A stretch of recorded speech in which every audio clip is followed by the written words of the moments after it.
Hello বন্ধুরা, নমস্কার। সবাই কেমন আছো? আশা করি তোমরা খুব ভালো আছো। দেখো, অনেক দিন পর আবার চলে এলাম। শুভ শুভ না, রথযাত্রার উল্টো রথযাত্রা। অনেক অনেক অনেক শুভেচ্ছা, অনেক অনেক ভালোবাসা দিয়ে অনেক দিন পর দেখো আবার একটা রেসিপি নিয়ে চলে এসেছি। তোমরা তো অনেকভাবে অনেক রকমই করে ঘুগনি খেয়েছো বা মটরের তরকারি খেয়েছো। পনির দিয়ে এইভাবে মটরের তরকারি একবার বানিয়ে খেও, অসাধারণ খেতে লাগে। পনির দিয়ে মটর পনির দারুণ খেতে হয়।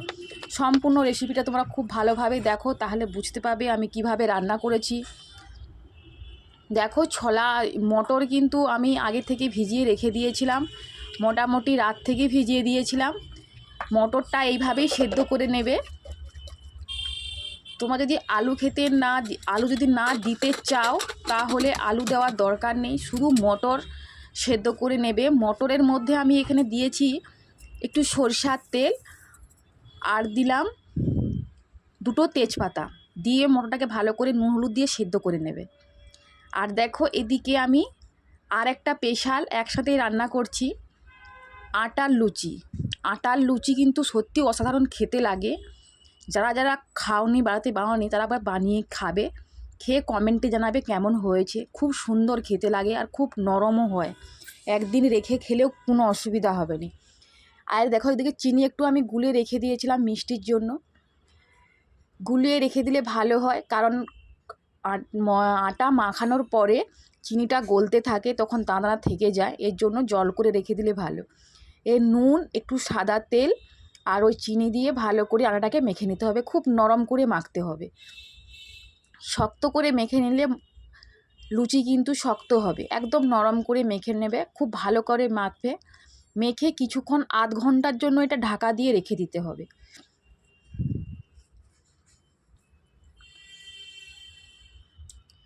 আধ ঘন্টা ঢেকে দিয়ে রেখে দিলাম। এবারে দেখো, আমি জয় কোম্পানির এখানে একটা আমি পনির নিয়ে চলে এসেছি। 250 মতন হবে পনিরটা।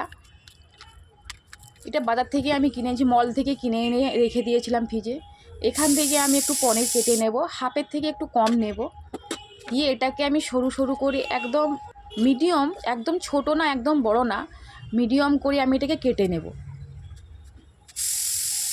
দেখো, এইভাবে আমি ছুরি দিয়ে কেটে নেব। তোমরা মটর ঘুগনি বানিয়ে খেয়েছো, মটরের তরকারি খেয়েছো, কিন্তু এই পনির দিয়ে মটরের তরকারি অসাধারণ লাগে। দেখো, এইভাবে একটু কেটে নেবে পনিরগুলোকে।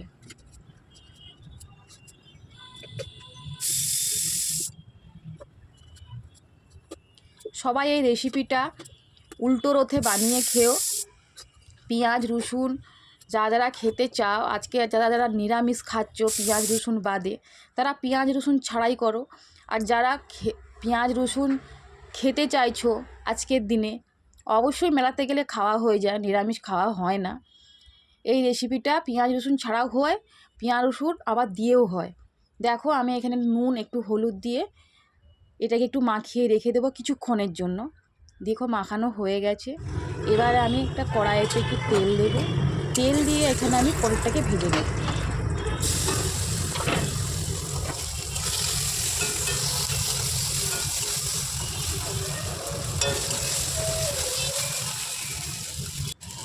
এই দেখো, লাল লাল করে একটু পনিরটাকে খুব ভালোভাবে ভেজে নেবে, ভেজে বাড়িতে করে তুলে নেবে।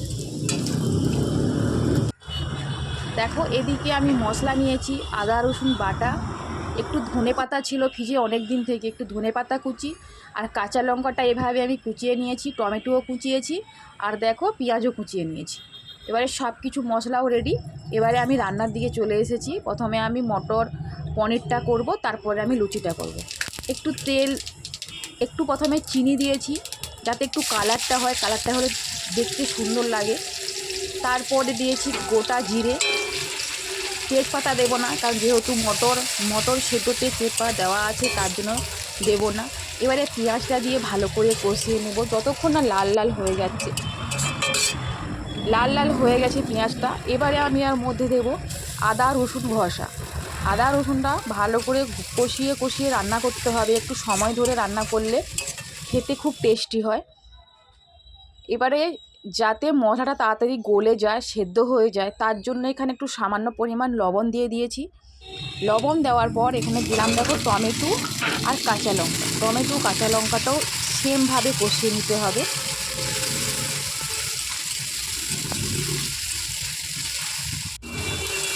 দেখো কষানো হয়ে গেছে। এবারে একে একে আমি কিছু গুঁড়ো মশলা একসাথে অ্যাড করব। গুঁড়ো মশলা বলতে ওই লঙ্কার গুঁড়ো, জিরের গুঁড়ো আর হলুদ গুঁড়ো। যেভাবে ঝাল খেতে চাইবে সেইভাবেই ঝালটা দেবে। বেশি খেতে চাইলে বেশি দেবে, কম খেতে চাইলে কম দেবে, কোনো অসুবিধা নেই। ঝালটা তোমাদের পরিমাণ মতন দেবে। সব কিছু মশলা দেওয়ার পরে ভালো করে একটু কষিয়ে নেবে। একটু হালকা হালকা করে তেলটা ঝরে এলে একটু করে জল দিয়ে দেবে। জল দিয়ে মশলাটা কষবে। দেখবে মশলা থেকে একটা সুগন্ধি, একটা গন্ধ বেরাবে, খুব সুন্দর একটা গন্ধ বেরাবে। আর গা থেকে দেখো পুরো তেল ছেড়ে দেবে। তখন মটর যে সেদ্ধ করে রেখেছিলাম সেই মটরটা ওর মধ্যে আমি ঢেলে দেবো।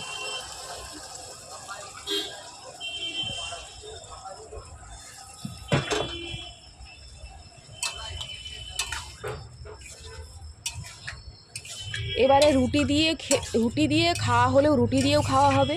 আর যদি তোমরা চাইছো ভাত দিয়ে খাবে, এটা ভাত দিয়েও খেতে পারো। এই দেখো এইভাবে একটু করে নেবে। যদি জুস থাকতে চাও, যদি জুস রাখতে চাও তাহলে তোমরা জুস রেখে দেবে। যদি না জুস রাখতে চাও তাহলে একটু গাঢ় গাঢ় করে বানাবে। এবারে দেখো নুনের পরিমাণটা একটু বুঝে শুনে দেবে। নুনটা একটু টেস্ট করে দেবে। নুনটা হয়ে গেলে তারপর এখানে একটু উপর থেকে ধনেপাতা আর এবারে ওই পনিরটা দিয়ে দেবো। উপর থেকে পনিরটা দেওয়ার পর ভালো করে 3-4টা ফুট হয়ে যাবে, তারপরে নামিয়ে নিতে হবে। এই দেখো পনিরগুলো কিন্তু অনেকটাই সেদ্ধ হয়েও গেছে। আর পনির তো একদম নরম, তো তার জন্য খুব বেশি সময় লাগে না। এবারে উপর থেকে একটু গরম মশলা, সানরাইজ শাহি গরম মশলা আমি এখানে দিয়েছি। তোমরা এটা বেটেও দিতে পারো গোটা এনে। আমার শিলনোড়া নেই তাই আমি গুঁড়ো মশলাই আমি দিয়েছি সব কিছু। আর দেখো এখানেও আমি দিয়েছি সানরাইজ শাহি গরম মশলা দিয়ে। দেখো একদম রান্না রেডি। কি দারুণ দারুণ হয়েছিল, দারুণ। মটর পনিরেই আমি ফার্স্ট বানালাম। আগে আমি অন্য বাড়িতে খেয়েছি, কিন্তু আমি এরকমইভাবে রান্না আমি আগে কখনো খাইনি। খেয়েছি ওই লোকের বাড়িতে খেয়েছি, কিন্তু নিজের হাতে রান্না করে খাইনি। এই খেলাম, দারুণ খেতে হয়েছিল। দেখো এদিকে তো পনির আর মটরের তরকারি রেডি। এবারে আমি লুচিটা ভেজে নেব, আটার লুচি স্পেশাল। ও হ্যাঁ, আরেকটা জিনিস দিতে আমি ভুলে গিয়েছিলাম তোমাদের কাছে। এই দেখো আমি কিন্তু উপর থেকে একটু ঘি ছড়িয়ে দিচ্ছি। ঘিটা ছড়িয়ে দেওয়ার পর একটা এত ঘরে গন্ধ বেরাচ্ছে কি বলবো, মারাত্মক লেভেলের খুব একটা লোভনীয় স্বাদ, লোভনীয় খেতে মটর পনির। দেখো এদিকে আবার লুচি আধ ঘন্টা হয়ে গেছে। লেচিটা আমি কেটে নিয়েছি।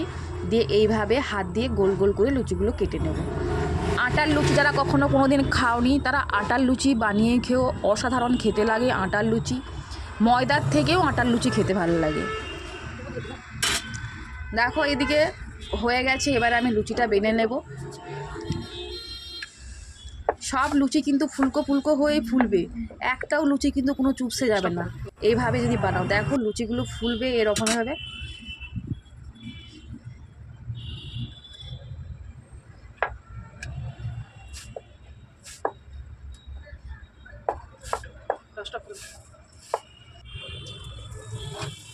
দেখো লুচিগুলো কেমন ফুলবে, দেখো পুরো পুরো বালিশের মতন ঢুল হয়ে ফুলে যাবে। এই দেখো বন্ধুরা,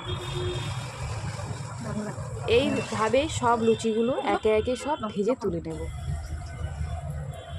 এবার তোমরা বলো রেসিপিটা কেমন হয়েছে। সবাই রেসিপিটা দেখার জন্য তোমাদের কাছে সত্যি অনেক অনেক ধন্যবাদ।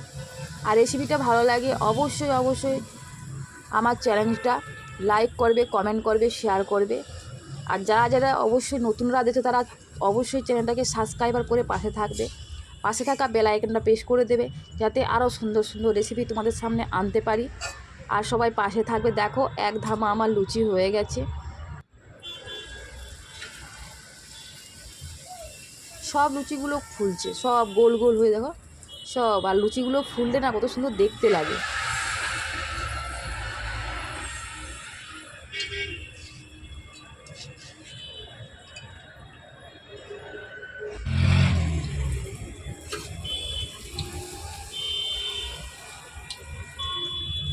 এই যে দেখো কত বড় হয়েছে লুচিটা ফুলে।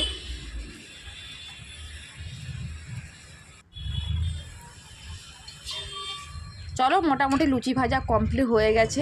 এবারে আমি তোমাদেরকে দেখাবো, একটা প্লেটে করে আমি লুচি আলুর তরকারি নিয়ে নিয়েছিলাম। এবারে আমার বাড়িতে আমি মিষ্টিও ছিল, কিন্তু মিষ্টিটা তোমাদের সামনে আমি দেখাতে ভুলে গেছি যে মিষ্টিও ছিল, তার সাথে আবার আম ছিল। দেখো লুচি সব ভাজা কমপ্লিট, পুরো দুটো বাটিতে পুরো ভরে গেছে আটার লুচি, স্পেশাল আটার লুচি, উল্টো রথযাত্রার স্পেশাল আমার হাতের আটার লুচি, সাথে পনির আর মটর। কারা কারা খাবে চলে এসো আমার বাড়িতে। আর অবশ্যই অবশ্যই চ্যানেলটা সাবস্ক্রাইবার করে দেবে, পাশে থাকবে। আর সবাই লাইক কমেন্ট শেয়ার করো। সবাই ভালো থেকো, সুস্থ থেকো, সবাই মেলা দেখতে যাও। সবাইকে উল্টো রথযাত্রার শুভেচ্ছা।